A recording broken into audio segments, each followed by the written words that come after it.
একটা ছোট্ট গ্রাম ছিল নদীর ধারে। গ্রামের নাম শিউলিবাড়ি। সেখানে থাকতো এক ছেলে, অয়ন। খুব সাধারণ ছেলে, কিন্তু তার চোখে ছিল অনেক স্বপ্ন। সে সব সময় ভাবত একদিন তার জীবনেও এমন কেউ আসবে যার জন্য তার মনটা বদলে যাবে। অয়ন প্রতিদিন বিকেলে গ্রামের মাঠে বসে থাকত। বাতাসে ধানের গন্ধ, দূরে পাখির ডাক, সব মিলিয়ে একটা শান্ত পরিবেশ। একদিন হঠাৎ গ্রামের রাস্তায় একটা নতুন মেয়ে এলো। তার নাম মেঘলা।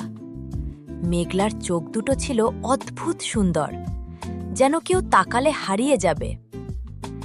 অয়ন প্রথম দিন শুধু দূর থেকে দেখেছিল, কিন্তু সেদিন রাতেই অয়ন ঘুমাতে পারল না। বারবার সেই মেয়েটার মুখ মনে পড়ছিল। সে নিজেই অবাক হয়ে বলল, এ মেয়ে আমার সাথে কথা বলেনি, তবু কেন মনে হচ্ছে আমি ওকে অনেক দিন ধরে চিনি। পরের দিন বিকেলে অয়ন আবার মাঠে গেল। মেঘলাও সেখানে হাঁটছিল।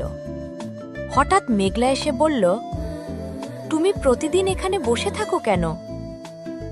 অয়ন একটু লজ্জা পেয়ে বলল, এমনি, ভালো লাগে। মেঘলা হেসে বলল, তাহলে আজ থেকে আমিও বসব।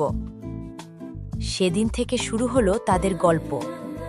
প্রতিদিন বিকেলে তারা একসাথে বসত, কখনো নদীর ধারে, কখনো বটগাছের নিচে। একদিন মেঘলা হঠাৎ অয়নকে জিজ্ঞেস করল, অয়ন, তুমি কি কাউকে ভালোবাসো? অয়ন একটু চুপ করে থাকল। তারপর ধীরে বলল, জানি না এটা ভালোবাসা কিনা, কিন্তু তোমাকে না দেখলে এখন আমার দিনটাই অসম্পূর্ণ লাগে। মেঘলা কিছুক্ষণ চুপ করে থাকল, তারপর মৃদু হাসল। তাহলে একটা কথা বলি? বলো। তুমি আমার জীবনে আসার পর আমার মনটাও বদলে গেছে। অয়ন অবাক হয়ে তাকালো।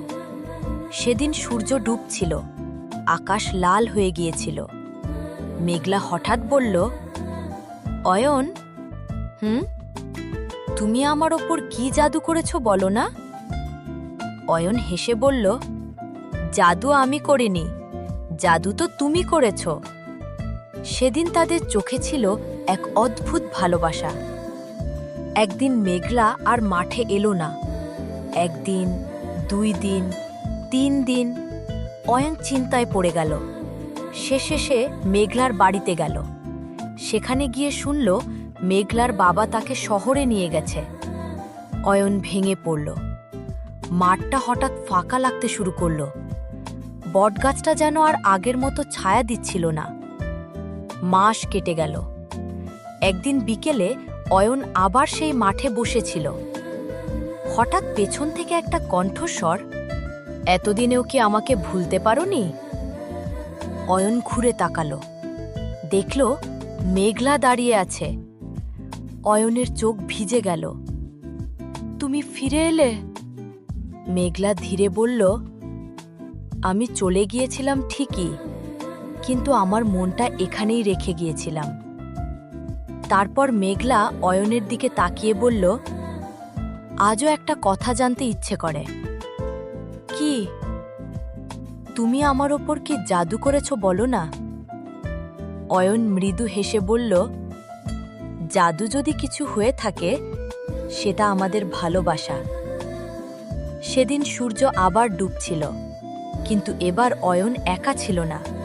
তার পাশে ছিল মেঘলা আর তাদের ভালোবাসা।